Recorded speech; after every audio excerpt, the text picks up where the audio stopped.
ఈ పాలసీ కింద దిశ మీరు ఒకసారి చూస్తే సోలార్, విండ్, పంప్డ్ ఎనర్జీ ఇది రియాలిటీ. ఆంధ్రప్రదేశ్ కొన్ని అడ్వాంటేజెస్ ఉన్నాయి. దీనివల్ల గ్రీన్ ఎనర్జీ హబ్గా తయారైంది. నిన్న కూడా మీరు చూశారు, ఎన్టీపీసీ ముందుకొచ్చి మన జెన్కో జాయింట్ వెంచర్ పెట్టి 50-50 1,80,000 కోట్ల రూపాయలు ఖర్చు పెట్టడానికి, పెట్టుబడులు పెట్టడానికి ముందుకు వచ్చారు. ఈ నెల 29వ తారీఖున నరేంద్ర మోడీ గారి నాయకత్వంలో ఫౌండేషన్ కూడా వేస్తున్నామని చెప్పి కూడా నేను మీకు తెలియజేస్తున్నా. అంటే ఏ విధంగా ఈరోజు గ్రీన్ ఎనర్జీ ముందుకు పోతుందో ఒక ఉదాహరణ. అందుకనే మనం ఒకటే ఆలోచిస్తున్నాం, ఆంధ్రప్రదేశ్ని గ్రీన్ ఎనర్జీ, గ్రీన్ హైడ్రోజన్ హబ్గా తయారు చేయాలని. మీరు గుర్తుపెట్టుకోవాల్సింది, ప్రపంచం మొత్తం ఎన్విరాన్మెంట్స్ అంతా కూడా బాగా డిస్టర్బ్ అయ్యే పరిస్థితి వస్తూ ఉంది. ఈరోజు వేడి పెరిగే పరిస్థితి వస్తూ ఉంది. వాతావరణ మార్పులు మనకే కనపడుస్తున్నాయి. వర్షాలు సకాలంలో పడడం లేదు. పడితే మనం చూస్తే క్లౌడ్ బరస్ట్లు అవుతున్నాయి.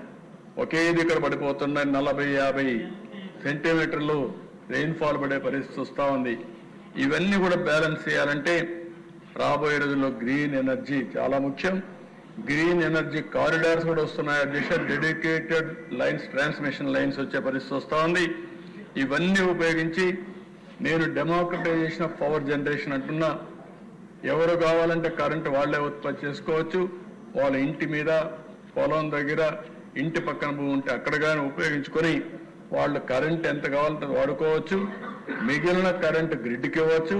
వాళ్ళకు అవసరం మళ్ళా తీసుకోవచ్చు. లేకుంటే వాళ్లే బ్యాటరీ పెట్టుకుని దాన్ని ఛార్జ్ చేసుకొని వాళ్లే పోవచ్చు. ఇంటి దగ్గరనే మీ స్కూటర్ కానీ, కారు కానీ, ట్రాక్టర్ కానీ, ఆటో కానీ మీరు ఛార్జ్ చేసుకునే ఫెసిలిటీ వస్తుంది. ట్రాన్స్పోర్టేషన్ అంతా మారుతుంది. ఇంకో పక్కన మీరు ఒకసారి చూస్తే ఇందులో కూడా దిశ బయోఫ్యూయల్స్ వస్తున్నాయి.